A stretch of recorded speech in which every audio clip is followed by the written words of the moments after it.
Biz hozir Turkiyaning eng go'zal shaharlaridan biri bo'lmish, nufuzi bo'yicha Turkiyada 3-o'rinda turuvchi İzmir shahridamiz.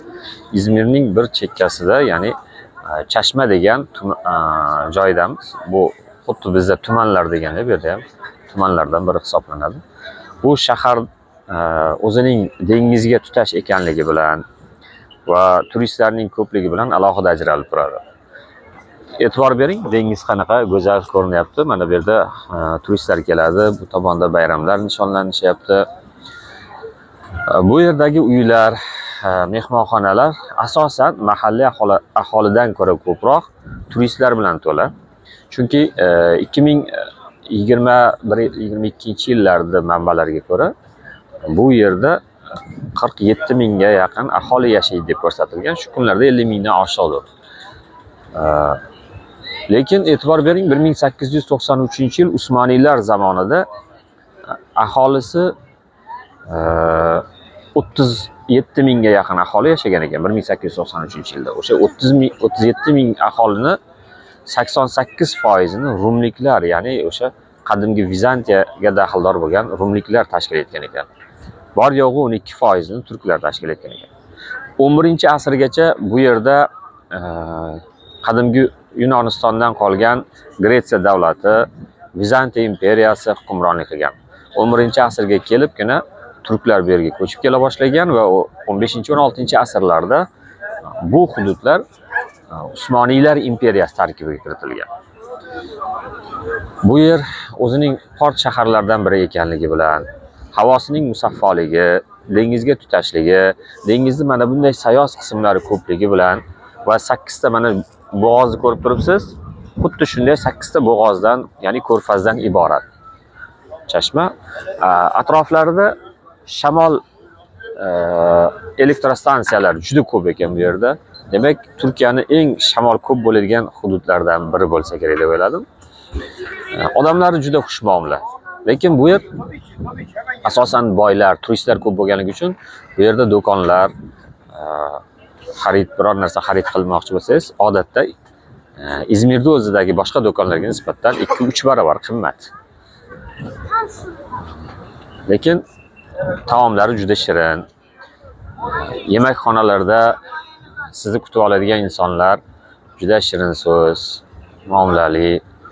Hatto taksichilar ham, haydovchilar ham juda muomalali. Oqshomlari salqin. O'sha Ibrohim Tatlisov bir qo'shiq bo'lardi, Oq deniz oqshomlari deganday.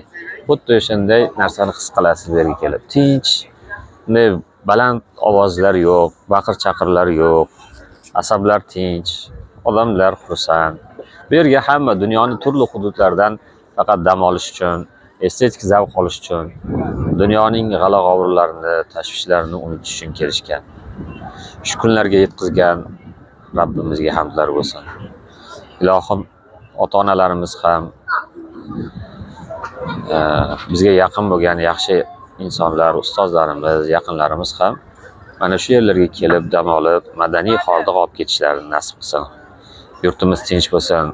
Turkiya va O'zbekiston o'rtasidagi do'stlik aloqalari abadiy bo'lsin. Men bitta narsadan xursandman. O'zimni hali bir musofirday his qilmadim. Xuddiki O'zbekistonda bir qismida yurganday. Chunki bu yerda xalqi, tilimiz bir, dilimiz bir. Turk xalqimiz barchamiz. Sen o'zbekmisan deb yaxshi muomalada bo'lishyapti. Demak, bir-birimizga bo'lgan mehrimiz, muhabbatimiz yaxshi ekan, ko'z tegmasin. Yurtlar tinch bo'lsa, mana bunday kelib madaniy hordiqlar chiqarib ketadi inson. Inson ba'zan hayotdan charchaganda mana shunday hududlarga kelib, mana shunday go'zal maskanlarga kelib dam olishi, o'zini o'ylashi ham kerak ozgina. Men bu narsani Avropaliklarda ko'rdim. Ko'proq Osiyo vakillarining ichidan Hindiston bilan Xitoyliklarni ko'ryapman. Bizning xalqimiz bir umr bolam, chaqqam deydi, oilam deydi, o'zini o'ylamaydi. Lekin Yevropaliklarni ko'ryapman, ular Juda maza qilib yurishar ekan bu yerda. O'zini o'ylaydi, xushmuomala, o'zini jon koyitmaydi. Shuning uchun so'rab qolardimki, siz azizlar ham bu hayotda bir marta kelasiz. O'zingizni yaxshi ko'ring. Yaxshi ko'rgan insonlaringizni mana shunday joylarga olib kelib dam oldiring. Bu yerlarga kelib dam olish juda ham qimmat emas. Bemalol kelib dam olib ketsa bo'ladi. Atrofni qarang qanday go'zal. Palma daraxtini qarang qanday yonib turibdi. Ajoyib. Oqshomlari ham go'zal bu yerda. Tavsiya qilib qolaman hammaga kelishlikni. Yaxshi kunlarda ko'rishguncha sog' bo'linglar.